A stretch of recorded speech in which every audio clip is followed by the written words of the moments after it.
Did anything pop up telling you all that it was recording? Yes. Awesome. Perfect. Hooray. All right. Well, thank you all for joining us today, this evening. We are superheroines, etc., and we have invited Steph Campbell to come and talk about running TTRPGs for kids, their specialty. So I'm really excited to hear that. We've been around for about 13 years. We started out in St. Louis. We now live in Cincinnati because that's where I live. So it tends to follow me around. We do all sorts of programs, including going to conventions and running games. So if you want to see us at your local con, let us know. We would be happy to be there. And I will go ahead and stop sharing my screen and let Steph introduce themselves. Yeah. So I'm going to pull up my screen share. We'll see if that.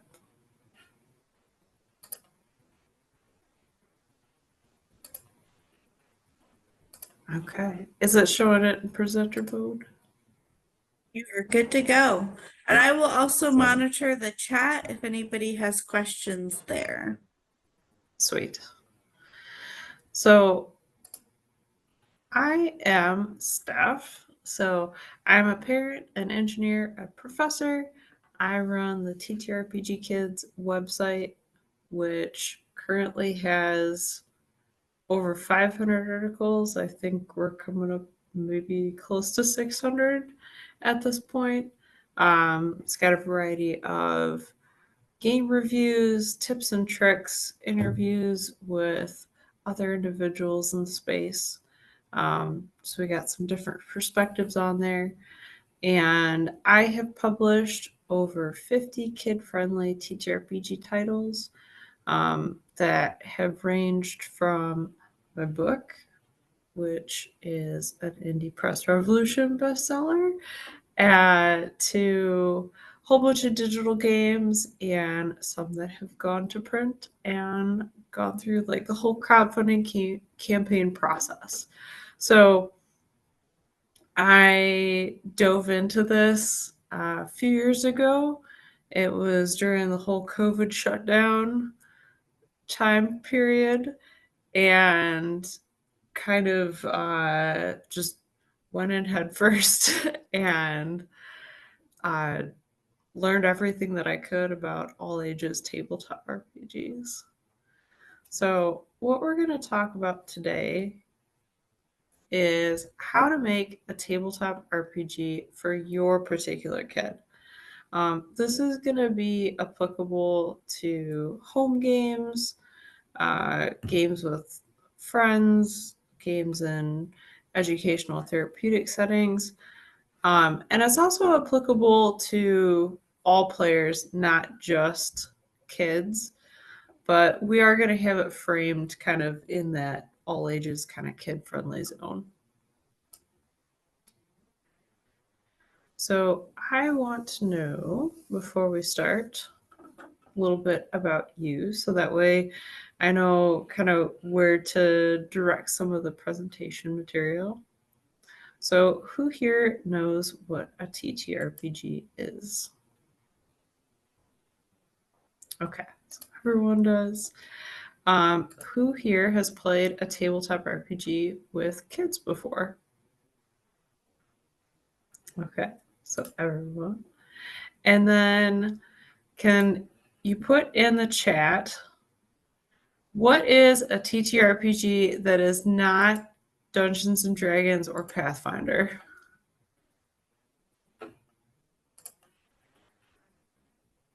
This is my exercise in the beginning to make sure that everyone can use chat.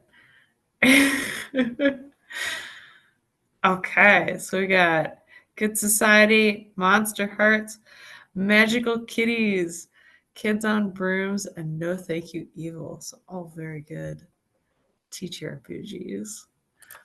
So you're all familiar with it, so I won't go into a ton of like the super basics. We'll kind of get into the detailed bits and pieces. And as we're going along, please feel free to ask questions as we go. You may hear child noises in the background. If it is too distracting, please let me know. So, what we're going to do today is work on a tabletop RPG that focuses on your kids' needs, wants, interests, and skill level. There is a worksheet for this that you can find at, I'll pull the link here. It's a free worksheet, so it's not like here, and it is part of like a free little toolkit. So there's a link in the chat for that. And that'll help with walking through. If you'd like to make your own tabletop RPG as we go along through here, you can also just kind of take notes on the side or listen along as well.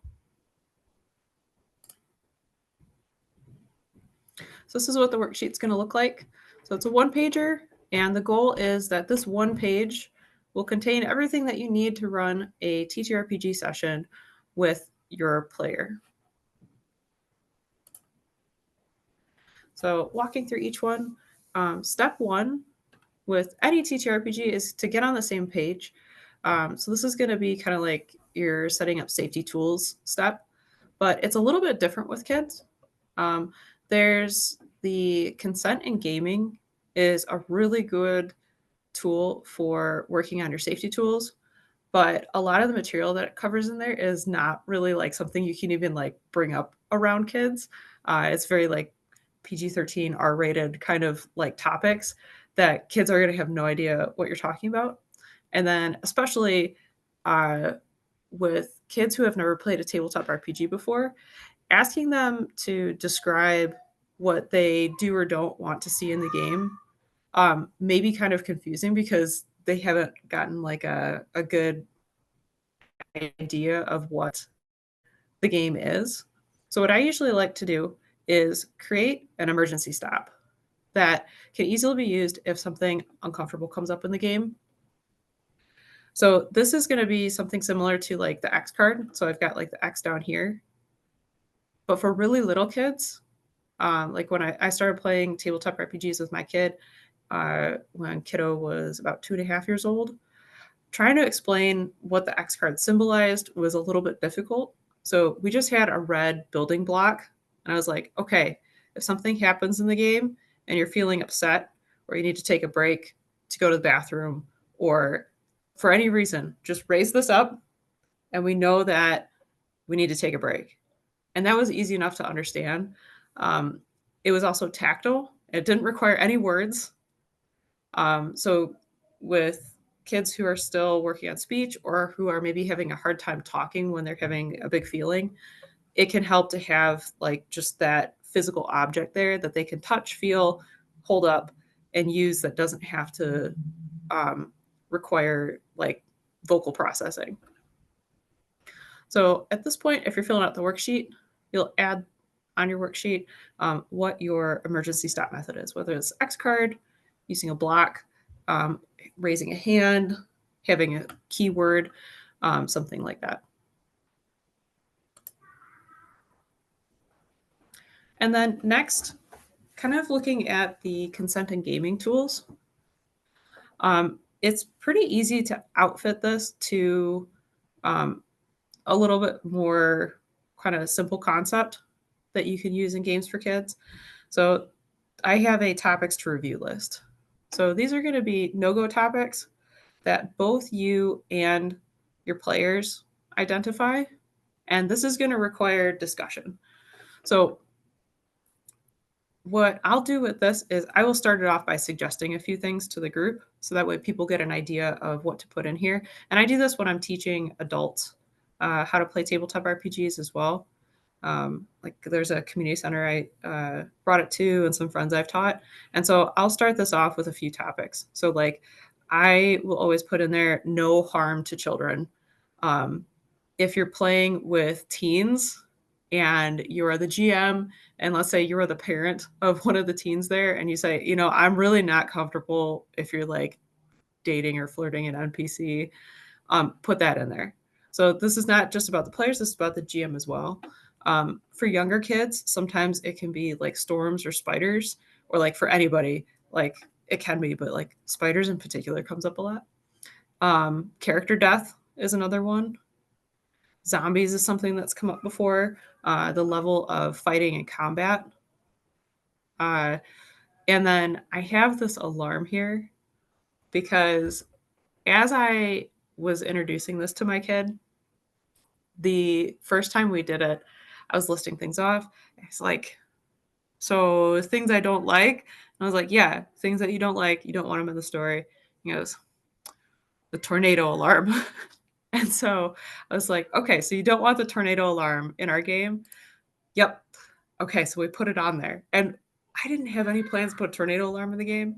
Um, but one, it clued me in that kiddo just probably didn't want loud noises because it kind of freaked his system out. But then two, um, because I put that on the list, it showed that I was listening and that I was going to take it seriously.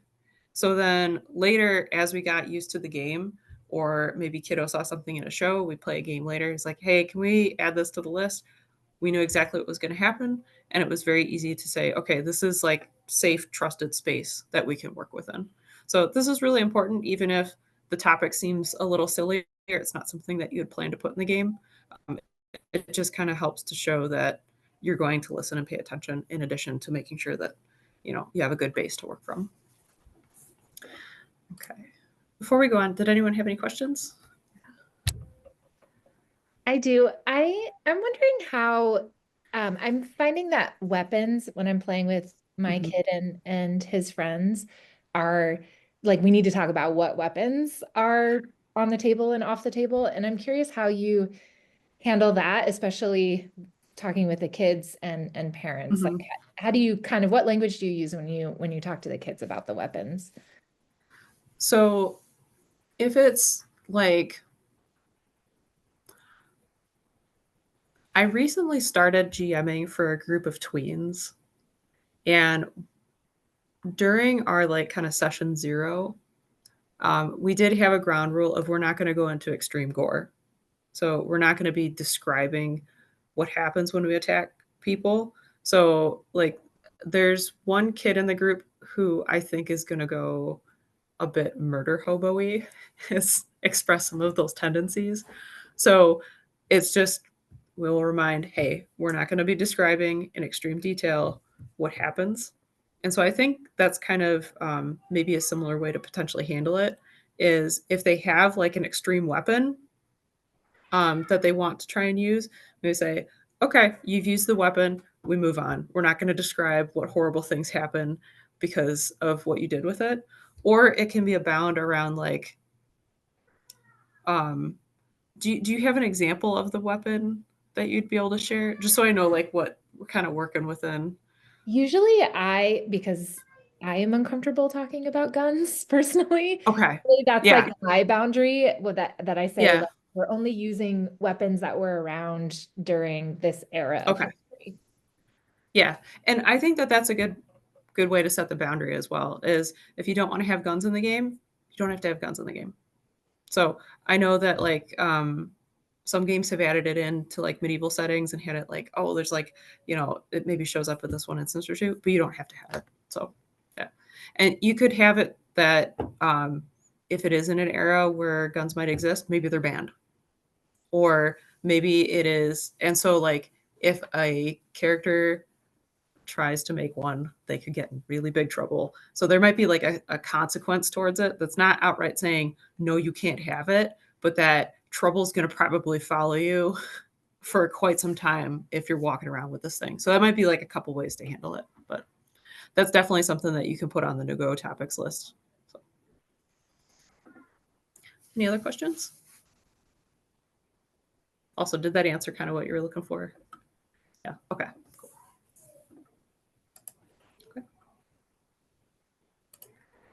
So next, we're going to look at figuring out the story. So first we've like set our base about what we don't want to see. So now it's going to be kind of like, this is what we do want to see. And one of the best ways that I have found to kind of create this foundation is to ask what a kid's favorite books, TV shows, movies, life events, etc. are, and using that to kind of get a vibe for where you want to go with it. It's not always going to be medieval fantasy. My kid loves Spider-Man and Link. So Link's kind of got that medieval fantasy sort of vibe. Spider-Man, maybe not so much. So we end up with kind of some weird meshes of media that show up in our games, but that's okay because it matches what my kid wants. So get maybe like 1, 2, 3 topics from each player and see if there's any overlap in particular areas. And then narrow it down. So if you notice that maybe one person's got superheroes, trains, planets, and dinosaurs, another person has like just princesses. They're just obsessed with princesses. But they've also said, oh, yeah, I like dinosaurs too. Okay, that's 2 things that maybe we can kind of agree on. So we're going to see how these 2 tie together. And there is actually a game called Dinosaur Princess. So you can tie the 2 together pretty well, even if it doesn't seem obvious at first. Once you've figured out kind of like those topics and you've narrowed it down to maybe like 2 or 3 things that you think you can mesh together, then you're going to look at building a character. And we want it to be more than just like, you know, I've got the 2 pictures here. If some kid's like, oh, I want to play a Robin Hood type character. Okay, what does that mean exactly? Because do we mean like an edgy rogue kind of Robin Hood character, or do we mean like the Robin Hood fox from the Disney movie? So those are like 2 very different vibes. So we want to make sure that beyond this initial idea that we're asking some questions.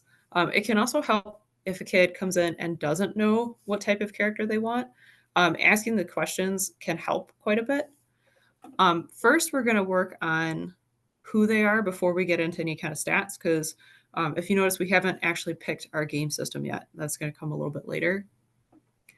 So, oops, sorry.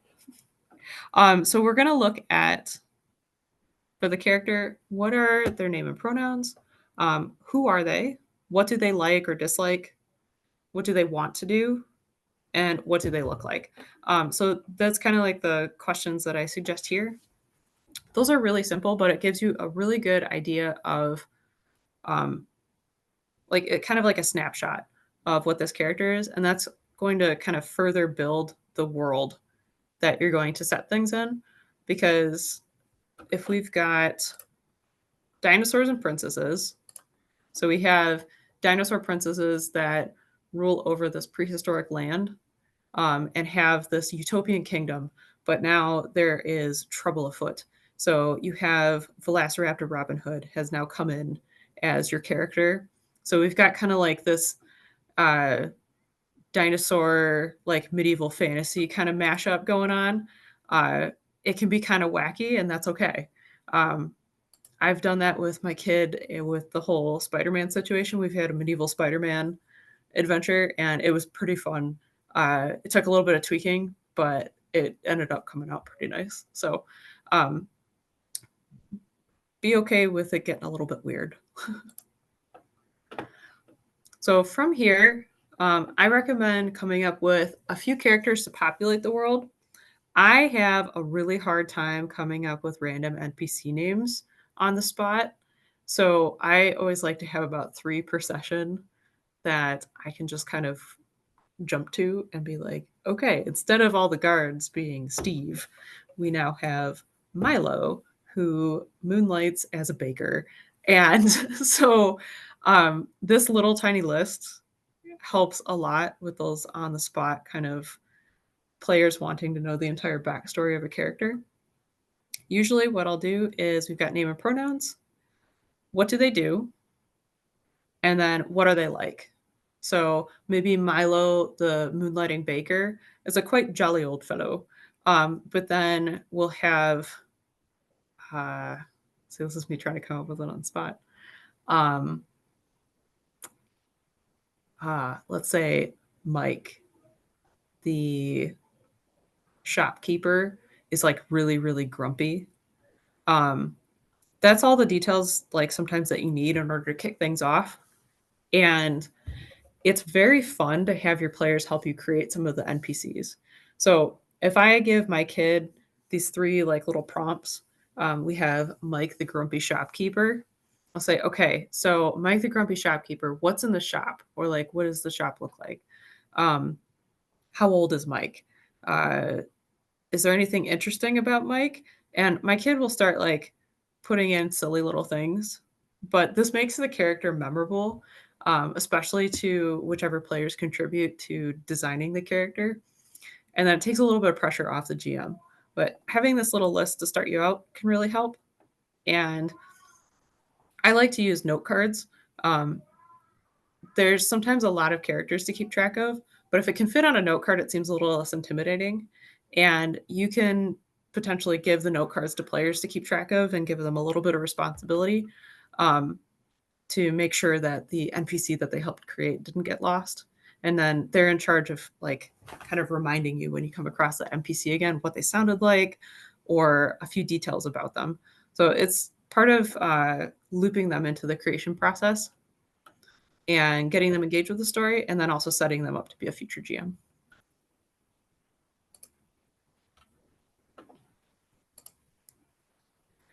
And then now that we've got kind of a rough outline of like some of the topics we want for our world, we've got characters for both our players and for the world that we're going to be exploring. We want to pick a good starting point. So the traditional kind of D&D starting point is often in a tavern. There's a lot of other ones that fit with like a medieval fantasy. Um, I have had ones where like, it starts out at a shipwreck, or oh gosh, like I've got here, there's kind of like a bakery stand. I've had a lot start in festivals. I really like starting mine in festivals, and those fit really well with the medieval fantasy themes.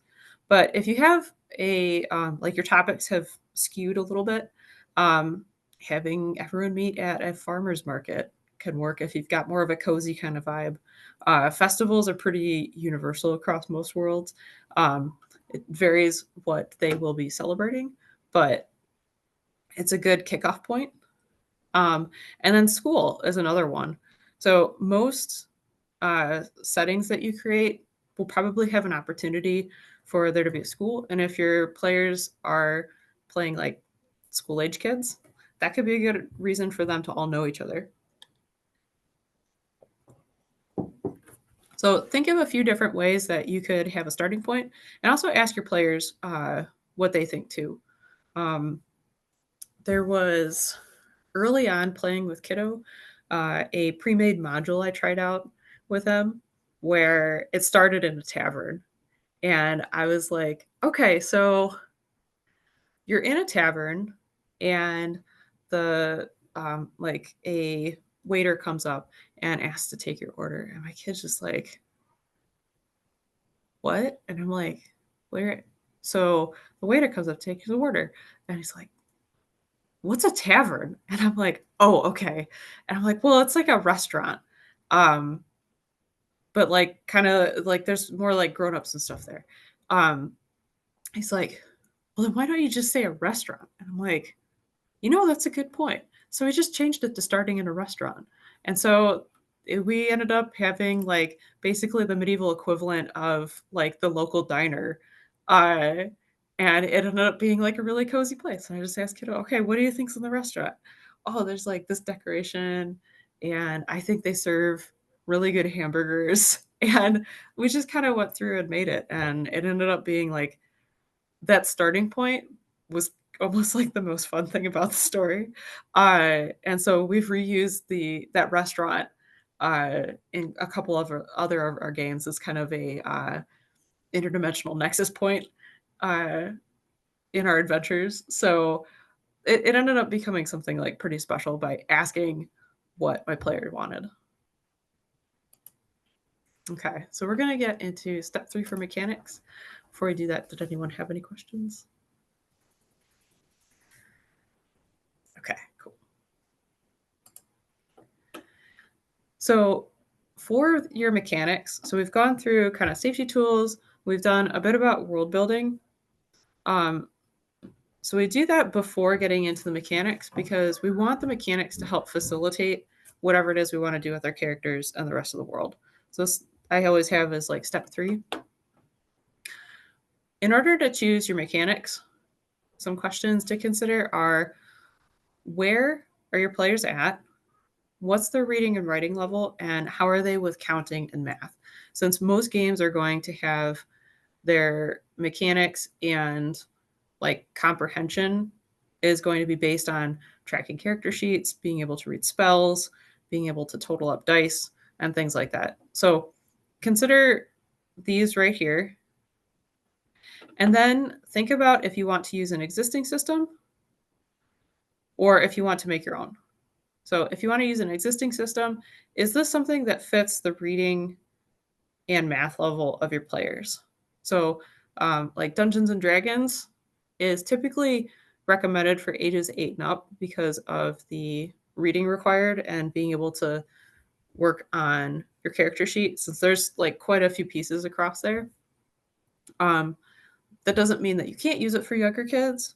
It also doesn't mean that all 8-year-olds are going to be able to use it and be at that reading level.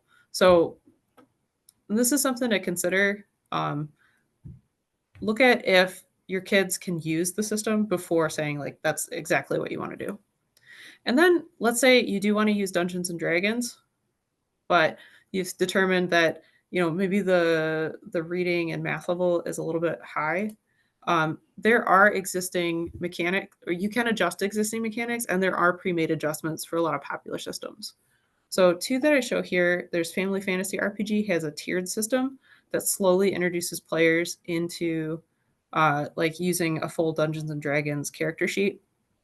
So like tier 1, you have 6 skills and 2 abilities to keep track of. There's no combat, no dice, so you're just going to be rolling for like checks. You're going to be exploring, you're going to be talking to people and getting used to kind of the storytelling and role-playing elements. Tier 2, so this is kind of like ages 5 to 8. You have some more skills, an extra ability, still no dice. There's just kind of like a set. If you do this, this happens, and you can do it so many times. And then there is a little bit of combat involved. And then tier 3 is kind of that Dungeons and Dragons, like 8 and up kind of recommendation. And so you've got all the skills, a few abilities, role-playing combat, and then you've got a D20 mechanic system that's pretty close to D&D, but still a little parsed down. Another one is a little bit fierce. And this one has actually rewritten all of D&D to make it a little bit more kid-friendly. So rewriting the spells so they're easier to understand, taking some of the kind of there's like a few icky things in some of them, and sort of toning those down. And then the character sheet uses pictures to go along with the words. So it's easier to parse out what's happening on the character sheet. You're not like searching for like one particular word in this big giant list. You can look like, okay, it's an intelligence check right to the brain. If you're going to play music, right over to the music notes. And you still have the word there, so kids are still learning to read, but it just helps with honing in on where it's supposed to be on the character sheet. So take a look at the mechanics, and then if you're really set on using a particular system, but it's something that's probably going to be kind of difficult for your players, see if there's already some pre-made adjustments or some easy adjustments that you can make on your own to make it more accessible to the kids you're playing with. And then if you want to make your own mechanics, I have a little like kind of 5-step process for coming up with a simple mechanic system. This is going to be about on the difficulty level of something like maybe Lasers and Feelings, or like using just kind of a 1d6. I'm a fan of just using a 1d6 for checks. especially if it's somebody's first time playing. One second. Sorry, kiddo came down again. I'm a fan of using just kind of a 1d6, especially when players are first starting out. So that way they can get used to the role playing side of things and learn that before getting kind of like bombarded with some of the math stuff. And I've done that with adult players too, where I've started out with a 1d6 system. And then after we played a few sessions, we're like, okay, so you got that. You're looking for something a little crunchier. We're going to bust out the d20s and get into like some more complex mechanics and rule books and things like that. So for this right here, if you'd like to make your own, you can have this range however you want. I would say that first step is figure out a randomization method. So a couple that I list are cards or dice. You could have rock, paper, scissors. You could have it be a staring contest. There's like a lot of different ways to handle it. I've seen some where people flip pages in a book and stick their hand in like where it is, and whatever the last two digits are, that's your like roll. There's been a few others where it's kind of like you'll roll a die, flip to a random page in a book, and the like if you rolled a 13 on the die, it's the 13th word on the page now becomes your word for the prompt or like the sentence you have to start out for with the storytelling game. So there's a lot of different ways that you can have randomization here. So think of something that you'd like to do. You can take an idea from another game. You can come up with your own if you've been like, oh, I really like the idea of like drawing pieces of paper out of a cup and they all have like different things on them. Let's see what I can do with that. So come up with that. And then look at what your success or fail conditions are. If you're using a D10, is a success a 5 or higher, and then a 4 or lower is going to be a fail condition? Is it maybe like a 1 to a 3 is a fail, a 4 to a 6 is kind of like an iffy success, and then a 7 or higher is a full success? Are you going to have multiple dice? And it's like a dice pool kind of mechanic where you roll 3d6 and at least 2 of them need to be higher than a 3 in order for you to succeed. Look at what that pass-fail criteria would be. And then what else do you want to add to it? Do you want to add modifiers? Do you want to add character stats? What would you like to have that helps differentiate it from just being a roll or a deck of cards? Or do you want to just leave it as it is? And I would recommend that as you start with this, keep it simple at first. If you're thinking that you could have a whole big long scheme of you've got dice rolls, you've got specific spells, you have a whole bunch of modifiers, you've got items. One second.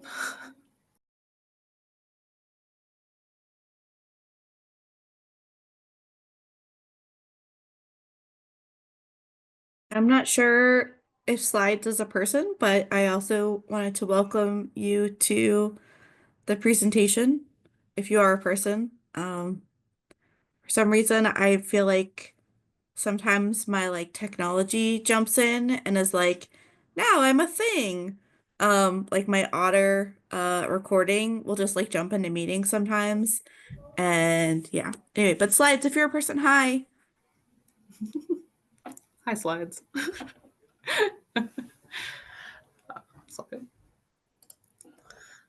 Okay. So if you start out simple with your mechanics, definitely keep track of all the ideas that you've got. And like, I have this whole notebook that is just like mechanics ideas for things I'd like to add different games later. And I keep that around and make sure that I like do eventually add it to things, but always start out simple. You can add stuff as you go, but keeping it simple lets you as the creator learn the mechanics and see where changes are needed from the ground up instead of having to have this like whole big thing that you then have to backtrack and see, oh, well, this ends up affecting this thing too. if I change that because this was like a little unbalanced. And so then that means I also have to change this thing. If you kind of start out from that base, you can be like, okay, we got the 1d6 roll and we've got some modifiers. I really think that we could make this a little bit more crunchy or like give some more opportunity to differentiate the characters from each other. Let's try adding this one thing.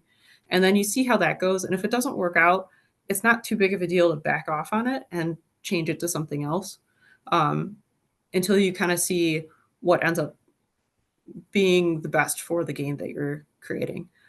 It gives a little bit more like organic approach to it or like a organic growth to the game. So what you end up with at the end tends to be a little bit more outfitted to both you and your players, like whatever the reading and math level and whatever kind of like uh, processing that needs to happen during the game for it is set to. So.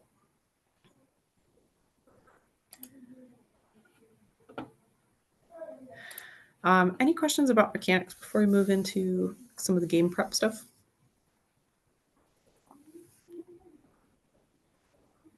Okay. So then once you've got the game kind of set up, you've got characters, you've got your setting, you've got your mechanics, then you're getting ready for the actual gameplay. So I recommend that, especially when playing with kids, don't over prep because the creativity that you see from adult players is one thing, and like everyone talks about like, oh, my players did this like wild thing and I totally wasn't expecting as a GM. Whatever you think could happen with that, like with kids, you almost have to like multiply by 10. There'll be some like wacky question and you don't want to say no, like you want to encourage that creativity. So making sure you go in without having too rigid of a storyline can kind of be a helpful thing when you're like maybe first starting out playing tabletop RPGs with kids. It gives kids a little bit more agency if you're not trying to like get them to follow a certain path. All right. So when you are making tabletop RPGs with kids, sometimes leaving the story a little bit more freeform can save you time, and then also like not get your heart set on a particular plot line that your kids maybe aren't interested in and will totally skip over because they want to go like chase down the weird rabbit that they found in the forest on a high perception check. You had nothing else to tell them. And you're like, oh, well, there's like a bunny. And then all of a sudden, this bunny is the most interesting thing in the world. And it doesn't matter that there's a dragon at the castle anymore because this bunny is so interesting and we have to find out everything about this bunny and it has to be magical. And so then like, okay, cool, we're on a bunny quest. So like leaving it a little bit more open can be really helpful. Because if you're making it towards what your players want, they're going to self-guide. Like you're just kind of there to moderate a little bit and be like, okay, well, what do you think's going to happen? You ask questions, and you kind of let them have that agency and control over the story a little bit. So not over planning can kind of help. I like to use gridmark wrapping paper also during my games because I don't have to make up a map ahead of time.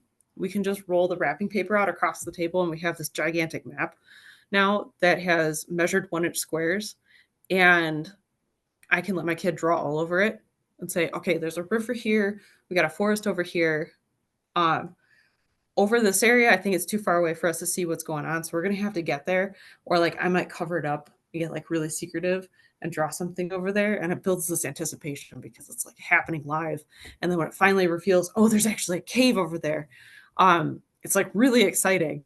So this is another kind of like trick where I get the wrapping paper from the dollar store.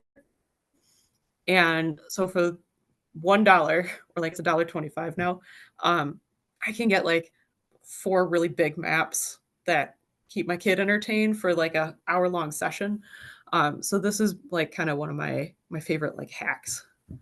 Arts and crafts is another cool prep item that you can do, or something that you can do during the game. Doing like little drawings of characters and putting them on sticky notes. Like if you kind of tear the sticky note in half and then tape it together, the bottom part sticks to the paper really well. And so you can have like a picture of the character on there, and you've got these nice little paper minis that the kids made themselves, that aren't like terribly expensive, but it's part of something that like adds engagement to the game.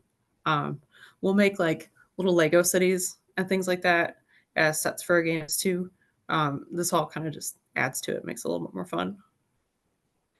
And then for keeping attention, letting kids have like some space to wiggle, letting them act out scenes and things like that can kind of help.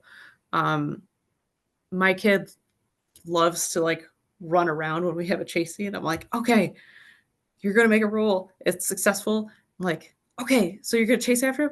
Yeah, yeah. Okay, do 3 laps around the house. 1, 2, 3. I'm like, okay, cool, you got it. And it was something that takes maybe an extra 10 seconds, but it gets that like burst of energy and excitement out. And we've had where kiddo's cousin has come over, and so we're playing with them too. And I was like, okay, go run. I was like, wait, what? You're telling us you can run? Yeah, go run around the house. And then it's like the most exciting thing ever, and everyone's like super geeked to play it. Having music, playing like little sound effects and stuff that you can find online. That can all be like really fun engagement items too, just to kind of like get a little bit of the immersion in there and help with keeping that focus. So, yeah. And then the last step is to make sure that it's staying fun. If you get into a game and it turns out the mechanics are a little bit too complicated and people are getting stuck at it, and you're rolling for characters or for other players, or like having to direct them on what their character needs to do more than they're able to, they're getting lost in the character sheet. It's okay to adjust things. Just make sure that you talk with your players about it. So say, hey, I noticed that this is kind of a little bit of a tough point here. Would you mind if we kind of change this a little bit? I think it'll be a little bit better for the game, and like everyone will have a little more fun. And usually that's pretty okay. Or asking, what do you think would help? So it's okay to adjust the mechanics. Be flexible with the story. A lot of times when I'm at a like convention or something, after the talk, I'll have people ask like, "Oh, like I started this session. We went through like the first 2 sessions, and my kids don't want to play with me anymore." And I'm like, "Okay, so like, like they're looking for advice to get them back into it." I'm like, "Okay, so how did you start out?" Well, we had like this module and we were playing it. And it seemed like it was going really well. I'm like, "Okay, so what setting was it?" It was like a medieval fantasy kind of thing. I'm like, okay, what's your kid's favorite like TV show? And they're like, um, oh, I forget what it was. It was like Monster High or something like that. And I was like, okay, so what if you did it in that setting instead? And they're like, oh, or I was kind of like, okay, you got like the medieval fantasy kind of vibe here. What kind of characters did you do? Well, it had to be like something that fit it. Okay, what if you let them do a character that didn't necessarily fit the medieval fantasy thing? It could be like whatever they wanted, since I kind of brought up that seemed to be like part of the discussion. And so being flexible with it and listening to your players is kind of like the most important thing here. So if you do start running any roadblocks, that's kind of a good area to take a look at. And then stopping when needed is really important, especially with really little kids who are learning it for the first time. If I have a 1 hour long module, but I noticed that like 5-10 minutes in, my kid's just like maybe coming off of a rough day at school and was really excited in the beginning, but is kind of sitting there like head on the table, like staring at me. I'm gonna be like, okay, buddy, do we actually want to do this, or do we want to do something else? I'm not gonna make my kid sit there and like try and do the whole module. It's just gonna get tabled for next time. Or let's say we get 20 minutes in and kiddo's got the wiggles too bad, and it's just like, oh no, kiddo needs to move. I'm like, okay, we're gonna take a break here. We're gonna go run around for a little bit, and then we'll see if we want to come back. So it's okay to stop when needed. If you have a group of kids and like 1 or 2 is not super into it, having a backup plan to branch off into like a side quest for those who are interested on, letting the other kids maybe read for a little bit or jump in later where they want. That can be helpful too. So the most important thing is to keep it fun. If it's not fun, why play? It's kind of the point of it, is to make sure that you're having fun, even if there's other applications that you're trying to work into it. If there's like something educational, the main point is that it should be fun. So adjust as needed. And I would like to say certain moments may not be fun when you get that net one and your character gets a little crispy from a fireball that they didn't dodge out of the way from. But overall, it should be fun. It should be a nice, kind of exciting, engaging story. So, and why play if it is fun? So, yeah. Okay. So, thank you all for hanging out.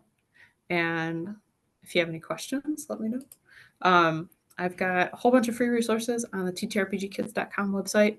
And there's the quick start on itch.io. So that's the one I dropped the link for earlier. And then I made a book out of this as well. That's kind of like I think it's about 50 pages. Just kind of a summary of everything here. So, yep. I have a couple questions. Yeah. So I think one of the things that I have sort of been thinking about how to handle is that I have two kiddos at like different age levels, right? So one is reading and mathing and like very interested in like exploring the TTRPG realm, and the other one is not reading and not mathing and like really, really likes imaginative play, but is not super into like structure. And do you have any like tips or hints for how to sort of balance that kind of thing? Yeah. So I've got kind of two routes to potentially go with that. Yeah. So with the Family Fantasy RPG one, so this one has the multiple tiers. And nice. you can have people playing the same game with different tiers of mechanics. World of Chord is a family like who does TTRPGs, and they actually test it out with their youngest, I think, playing at tier 2, and their oldest playing at tier 3 within the same game, and it meshed perfectly fine. Both players were able to participate fully, even though they had like a little bit different rules to follow.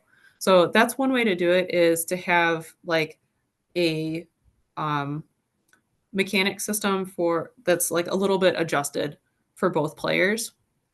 Another one is if you have a player who kind of comes in and out and is like maybe like you said, one's really into imaginative play, letting them play a character who is a little bit different can sometimes kind of help.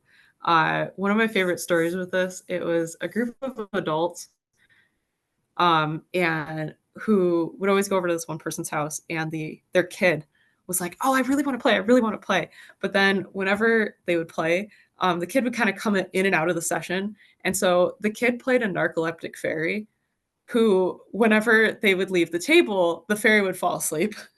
And whenever they came back and wanted to like help out and cast a magical spell that could like heal everybody or give them some kind of boon, oh, well, the fairy wakes up. So having something like that can really help. It fits in the narrative. The kid had fun with this like just wacky fairy that kind of did whatever they wanted. And I think there was another one where somebody used kind of the similar thing, but the character was little kid wanted to play kind of like Elsa.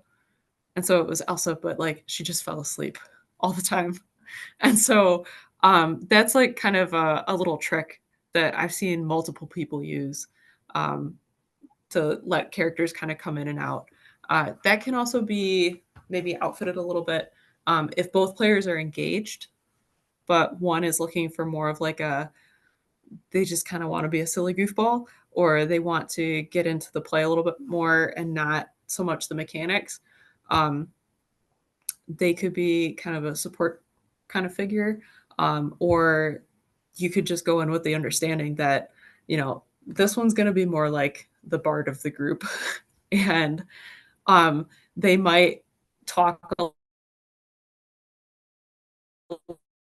lot more, then they can be okay. So you're going to adjust as they play. So does that kind of answer your question? Yeah, that was actually super helpful. I love the idea of the multiple tiers that you play at the same time. Like I feel like that's gonna spark a lot of thoughts. Yeah. Yeah.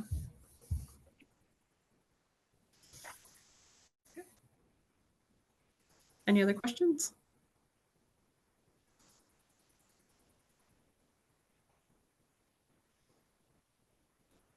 Okay. How much time do you prepare when you are like, and are there any, like, do you just follow kind of a framework of like hook, call for, call for help, and then encounter, beginning, middle, end, or are there any other like story tidbits? Those last tips were so helpful. I'm like writing them down. Yeah. Awesome. So I think for like kind of creating the story, at this point, I've tried out so many systems because I've been reviewing them. I think so. I know it's over 100 different game systems I've tried out and then like reviewed. So I've like written almost like a 2,000-word book report on it. So like my method has definitely changed over time. Where what I'll usually do with the new system is I will read through and I will make a cheat sheet for myself on how the system works. And then if it comes with a pre-made story, I'll kind of make a cheat sheet for the pre-made story. Like I turn it into bullet points so that way I can kind of follow along with that.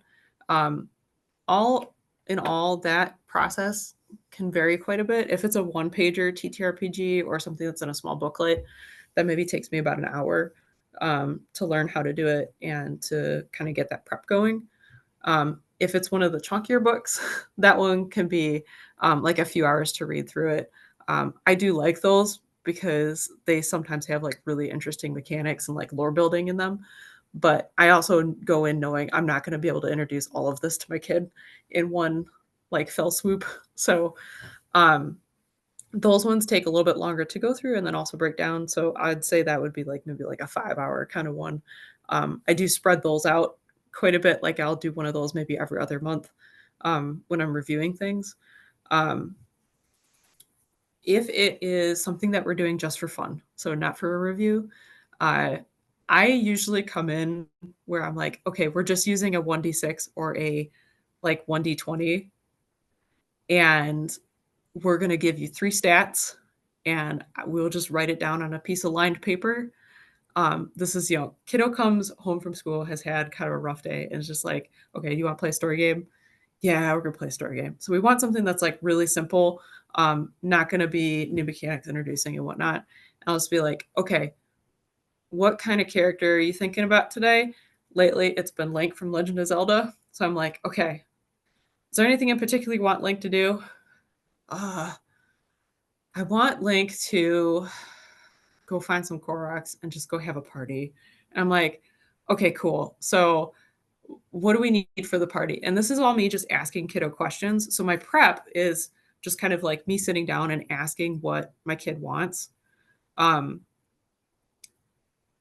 that process, we'll ask questions back and forth for maybe like 5 minutes. And that's usually enough to go off of for the story. So, we'll say, okay, we're going to have a Korok party. So we need to go find some Koroks. So we got to go to the woods. We're going to need probably some food for the party. What do you think Koroks eat? Oh, I mean, they're plants, so they kind of eat dirt.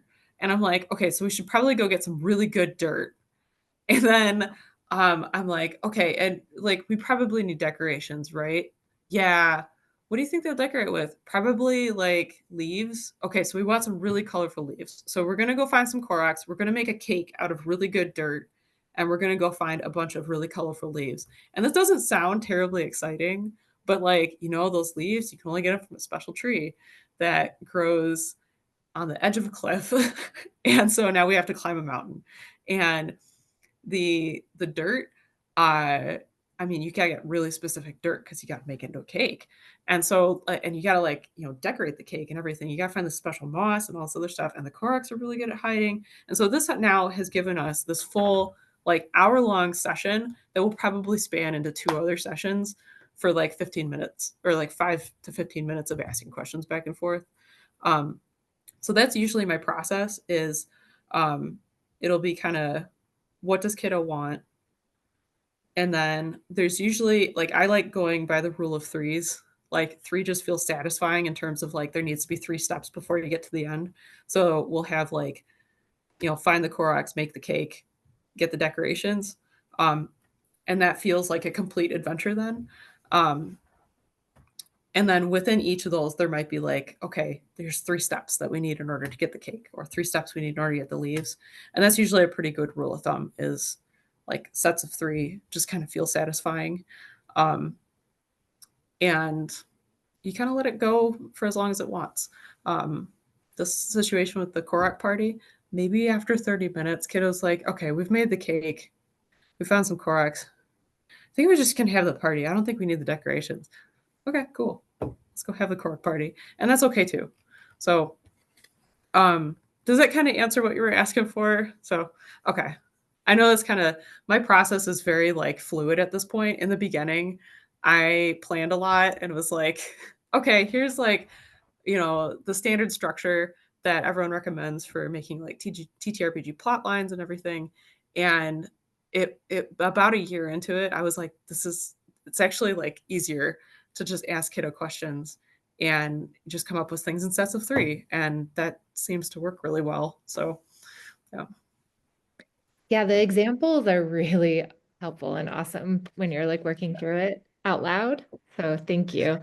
Yeah. I noticed like when I'm playing with my 5-year-old and his friends, like they have to be part of the creation of the world. Like they really, in fact, like I play with them and with my kid, and he's like the DM, like he's creating this, and we just play that way, and it goes all over the place. But yeah, it's wonderful.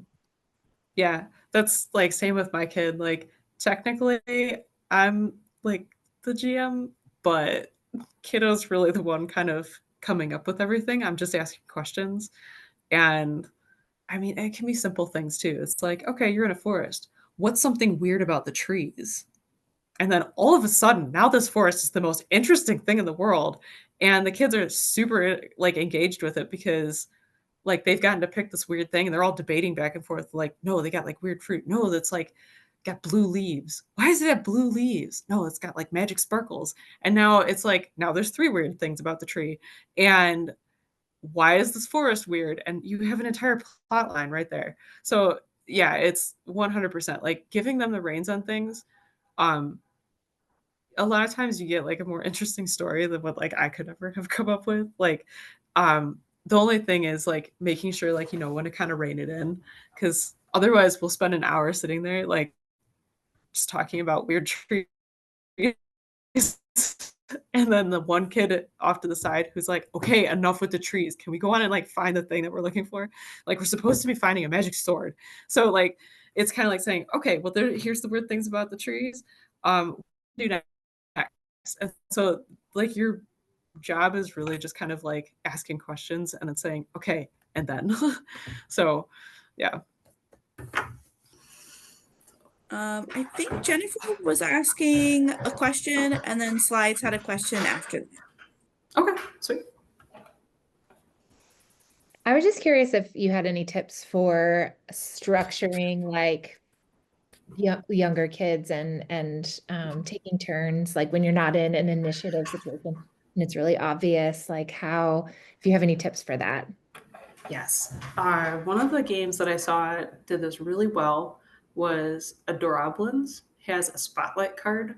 And I think they have it from like a different game as well, like as a common tool, but that was like the first time I saw it, where it was just like an extra card in the deck, kind of like how the X card is, where it was whoever has that has the spotlight. It's their turn to talk, and you pass that around. Um, and so that could be like if you've got the red block for like your X card stand in, if you've got a green one, that can be like the spotlight block. Or like I've seen people use the talking stick, and things like that. And it's there's like different ways to kind of encourage it if it's like getting really hard for players to keep their turn when somebody else has like the talking stick. It can be if everyone is respecting the turns, we get a bonus on the next roll.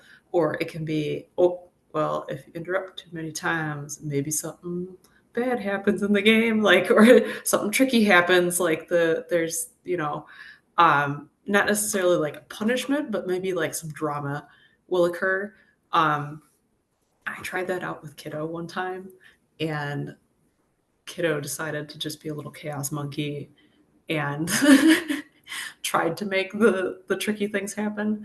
And so I was like, okay, like we had like it was like a wild magic kind of table would happen. I was like, okay, made it too fun to like interrupt other people. So just like just maybe like watch that one a little bit. But I found like spotlight cards, having some kind of object that you pass around can really help with that, because again, it's like a visual thing.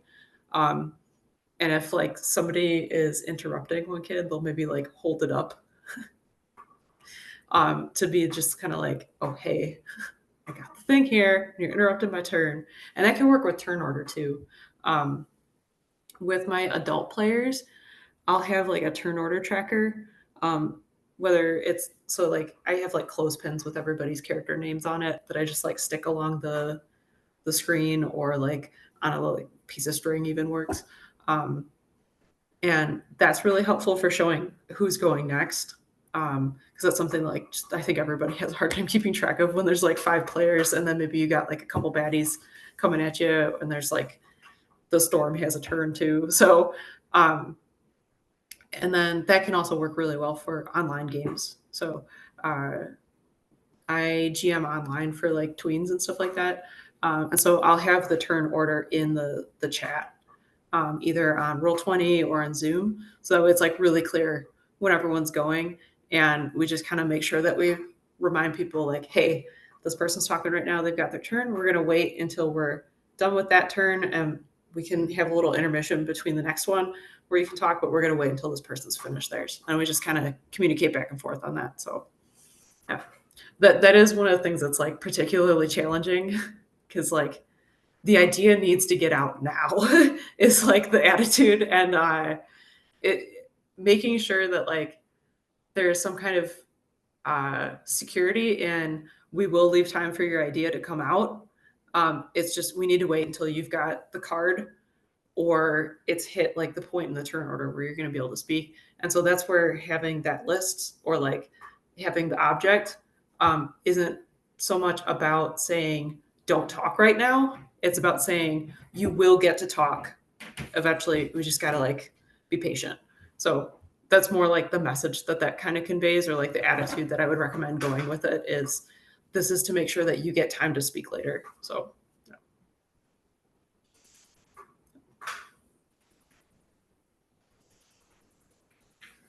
Any other questions?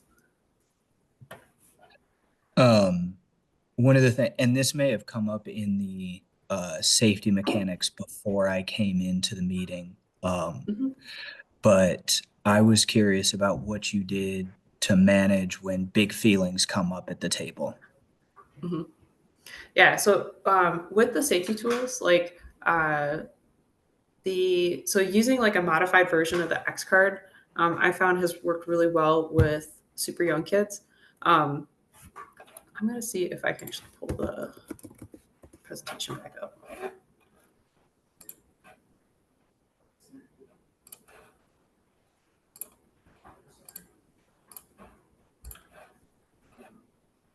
Okay, so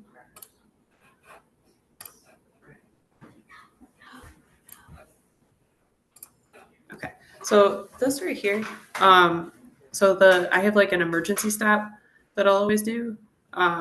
And so when Kiddo was really young, it was kind of hard to explain, hey, this card symbolizes, like this card with the X on it symbolizes that you can stop the game at any time and whatnot.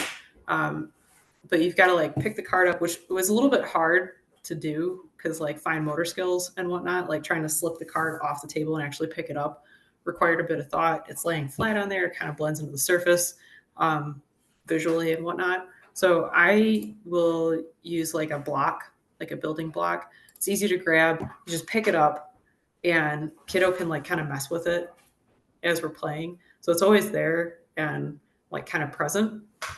And that we make sure that we say that you can use that to pause the game.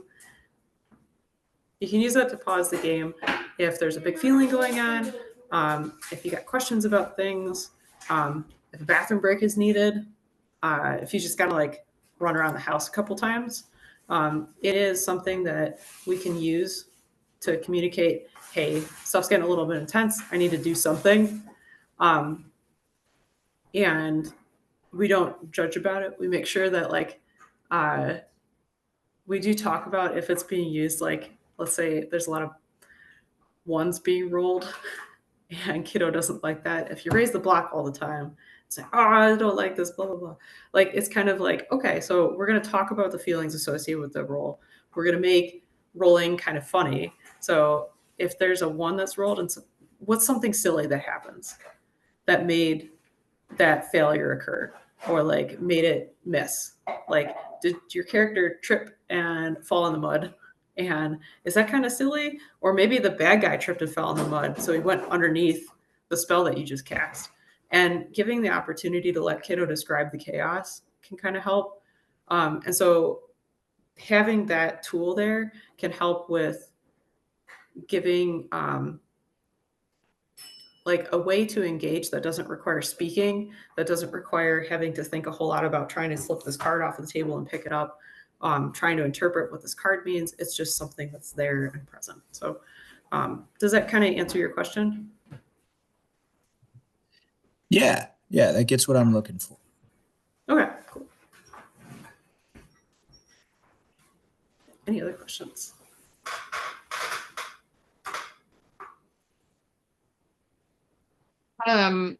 This is sort of related to that question. Do you have any tips for diffusing, like, you sort of touched on this, but like something happens in the dice and the kiddo doesn't like it and that kind of deal? Yeah. So I think what I have found works the best is asking what happens. So it's kind of getting into that question again. And if they're like, well, it just fails, and like they're not really engaging a whole lot, be like, okay, how does it fail? And like if they're just like kind of getting huffy about it, then it can be, that's at the point the GM is going to raise the red card and say, okay, we're going to take a little bit of a break. We're going to talk about it. And if you've established that the X card or the red block is not like a negative thing, like we've actually changed it in some of our games to like it's a blue block, so it takes the like connection between red and bad out of it and things like that. It's just we're going to take a pause and we're going to talk about it. That's when you'd kind of use it if there's like a couple attempts to kind of get them to engage and answer questions. If they are answering the questions, then that does mean that what's going on is probably actually just about the bad roll. And they can get over it if they're given like a little bit of autonomy and choice again by answering the questions. If they're still not engaging when there's the questions, there might be like something else in the background. Is 90% of the time what I've kind of found is it's actually like a big feeling about something with school, and this is just the avenue that the feelings are coming out on. And so that's where the pause and talk kind of tends to work best. So but the questions is something that helps to re-engage. And it's when the bad roll happens, a lot of times the frustration like is that loss of control. It's not being able to feel like they're in charge of the situation. So then the questions gives them that feeling of being in charge again. So does that kind of answer? So yeah, okay. Any other questions?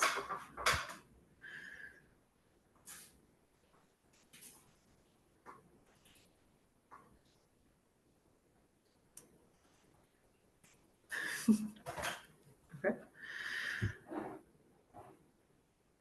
Well, go down here. If you do have any questions that come up afterwards, I'm going to stop sharing this one and I'm going to head over to here.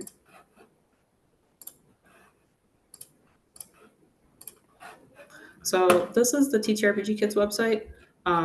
It's all like free to use. There's no paywall, and I don't put pop-up ads on it because I don't like pop-up ads. Like I will go to a site and the pop-up ads start and I immediately close the site. I don't want to be here anymore. Like this place will feel good. So I made sure not to put pop-up ads on there. So it's like nice, low stimulation website is what I was going for. There's a whole bunch of articles on here.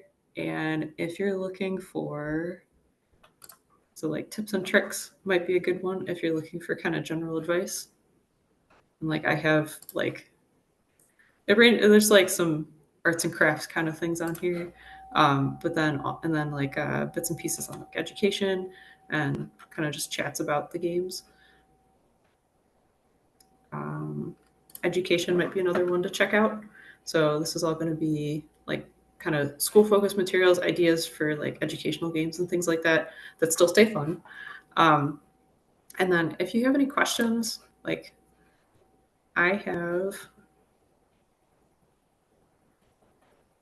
there's a contact form here, or you can email me at hello@ttrpgkids.com.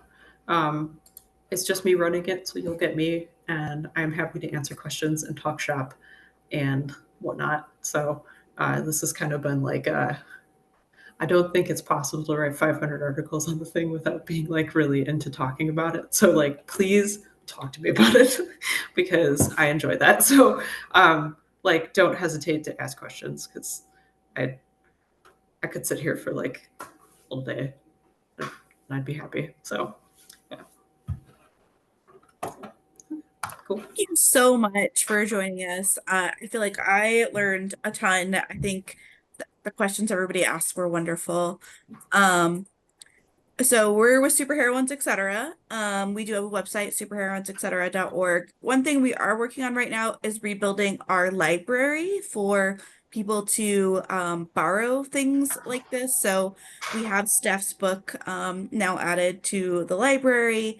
And as we continue to grow that, we'll be able to start loaning some resources and materials out. Because of laws, we have to do this all by physical mailings and loaning out in person. So we're still kind of building that infrastructure at this point, but really hopeful to be able to get that stuff out to folks. All right, well, thank you so much for joining, and have a good night, everybody. Yeah. Thanks for having. And good night, everyone. Thanks so much, Good night. Steph. Yeah. Thank you.